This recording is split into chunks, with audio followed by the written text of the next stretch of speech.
ይህንን ወንጀል የሚሰራ ሰው ሰላትን ከተወ ሰው በላይ ወንጀለኛ ነው። ዝሙትን ከሚሰራ ሰው በላይ ወንጀለኛ ነው። ኸምርን ከሚጠጣ ሰው በላይ ወንጀለኛ ነው። ጾምን ከማይጾም ሰው በላይ ወንጀለኛ ነው። ዘካን ከማያወጣ ሰው በላይ ወንጀለኛ ነው። ይህም ወንጀል ብዙ ወንድሞች እህቶች ሊያውቁት ስለሚገባ አሳውቋቸው። አላህ ሱብሓነሁ ወተዓላ በቁርአኑ ረሱልን ሰለላሁ ዐለይሂ ወሰለም ሲያስጠነቅቃቸው እንዲህ አለ፣ ለኢን አሽረክተ ብታጋራ ለየሕበጠነ ዐመሉከ በእርግጥ ስራህ ይታበሳል፣ ወለተኩነነ ሚነል ኻሲሪን ከከሳሪዎችም ትሆናለህ አላቸው። ብታጋራ ማለት ምን ማለት ነው? ለአላህ ሱብሓነሁ ወተዓላ ብቻ የሚገባውን አምልኮ ለሌላ ኃይል የምሰጥ ከሆነ በእርግጥ ስራ ይታበሳል። አሁን ላይ ሰዎች ሌላን ወንጀል በጣም ከባድ ወንጀል አድርገው እያዩ ሽርክን ደግሞ በአላህ ላይ ማጋራትን እያሳነሱ ነው ያሉት። ይህም ወንጀል እዚህ ምድር ላይ የሚሰራ ትልቁና ከባዱ ወንጀል ብሎ ማለት ይህ ወንጀል ነው። አላህ ሱብሓነሁ ወተዓላ ስለዚህ ወንጀል እንዲህ ሲል ተናገረ፣ ኢነላሃ ላ የግፊሩ አን ዩሽረከ ቢህ፣ አላህ በእርሱ ማጋራትን በፍጹም አይምርም። ወየግፊሩ ማ ዱነ ዛሊከ ሊመን የሻ፣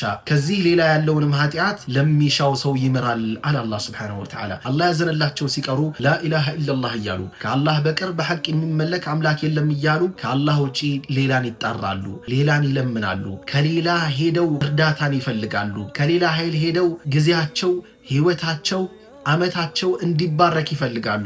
ወላህ እንዲህ የምታደርጉ ሙስሊሞች ትልቁን ወንጀል እየሰራችሁ ነው ያላችሁት። በአላህ ላይ እያጋራችሁ ነው ያላችሁት። እናንተ ሙስሊሞች ናችሁ። አላህን ሱብሓነሁ ወተዓላ ጥርት አድርጋችሁ ነው መገዛት ያለባችሁ። ረሱልም ሰለላሁ ዐለይሂ ወሰለም በሐዲታቸው እንዲህ አሉ፣ ከሰዎች የተመሳሰለ ከነሱ ነው ብሏል። አላህን ሱብሓነሁ ወተዓላ በብቸኝነት መገዛት እናንተ ጋር ሳይኖር፣ ተውሂድ እናንተ ጋር ሳይኖር፣ ሽርክ የሚባለው ነገር በአላህ ላይ ማጋራት የሚባለው ነገር ከእናንተ ጋር እያለ የፈለገ ያክል ብትሰግዱ፣ የፈለገ ያክል ብትጾሙ፣ የፈለገ ያክል መልካም ስራ ቢኖራችሁ ወላሂ የመልካም ስራችሁ ምንም አይጠቅማችሁም። ለምን? በዜሮ ነው የሚባዛው።